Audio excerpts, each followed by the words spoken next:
بسم اللہ الرحمن الرحیم۔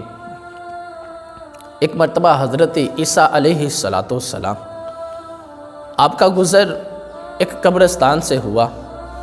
اس قبرستان میں ایک قبر میں اللہ تبارک و تعالیٰ کا عذاب نازل ہو رہا تھا۔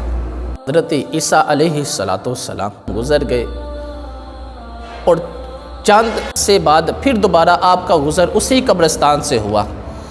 کیا دیکھتے ہیں کہ جس قبر پر چند عرصے پہلے عذاب نازل ہو رہا تھا، اسی قبر پر نور نازل ہو رہا ہے، اللہ تبارک و تعالیٰ کی رحمتوں کی برسات ہو رہی ہے۔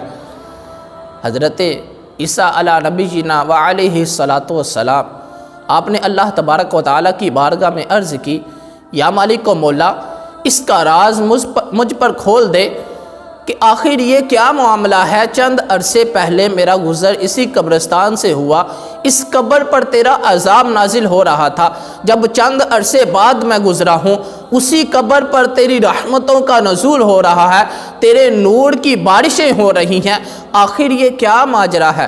اللہ تبارک و تعالیٰ نے ارشاد فرمایا، اے عیسیٰ، یہ بندہ بہت گناہ گار تھا، تو اس کے گناہوں کے سبب قبر میں اسے عذاب ہو رہا تھا، اس کے گناہوں کے سبب اس کی قبر پر عذاب نازل ہو رہا تھا، لیکن بوقت وفات، اس کا جب وفات کا وقت تھا، اس وقت اس کی بیوی حاملہ تھی۔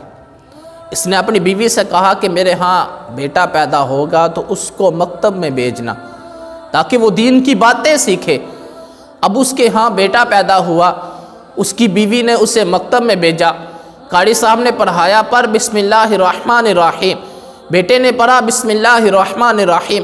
عموماً جب پہلے دن بچہ مدرسے میں جاتا ہے، مکتب میں جاتا ہے یا کسی اسکول میں جاتا ہے تو اس کو جو پہلا لفظ دیا جاتا ہے اس کو بار بار دہرانے کا کہا جاتا ہے۔ قاری صاحب نے بولا پر بسم اللہ الرحمن الرحیم، بیٹا پڑھتا جا رہا ہے بسم اللہ الرحمن الرحیم، بسم اللہ الرحمن الرحیم۔ اللہ تبارک و تعالیٰ نے ارشاد فرمایا، عیسیٰ، مجھے یہ حیا آ گئی کہ میں اس کے باپ کو زمین کے اندر عذاب دوں جس کا بیٹا زمین کے اوپر رہ کر مجھے رحمان اور رحیم کی صفات کے ساتھ پکار رہا ہے۔ حضور نبی کریم صلی اللہ تعالیٰ علیہ وسلم نے ارشاد فرمایا، اذا مات الانسان انقطع عملہ، جب بندہ مر جاتا ہے اس کے عمل منقطع ہو جاتے ہیں، مگر تین چیزیں ایسی ہیں، الا بثلاث، کہ مرنے کے بعد بھی اس مرنے والے کو ان تین چیزوں کا فائدہ پہنچتا ہے۔ ان میں سے ایک نیک اولاد بھی ہے کہ اگر اولاد نیک ہوگی تو والدین کے وفات کے بعد اس نیک اولاد کا فائدہ والدین کو بھی پہنچے گا۔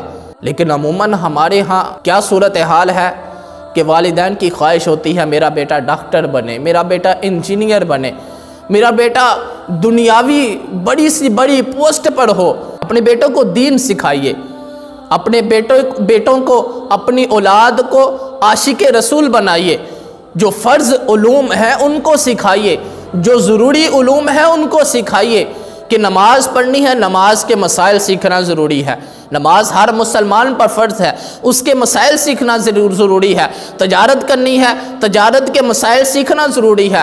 اس طرح ضرورت کے اعتبار سے اس پر جو مسائل ہیں وہ سیکھنا ضروری ہے۔ اپنے بیٹے کو دین کی طرف لائے اور اسی کے سبب والدین کو دنیا میں بھی فائدہ ہوگا اور آخرت میں بھی فائدہ ہوگا۔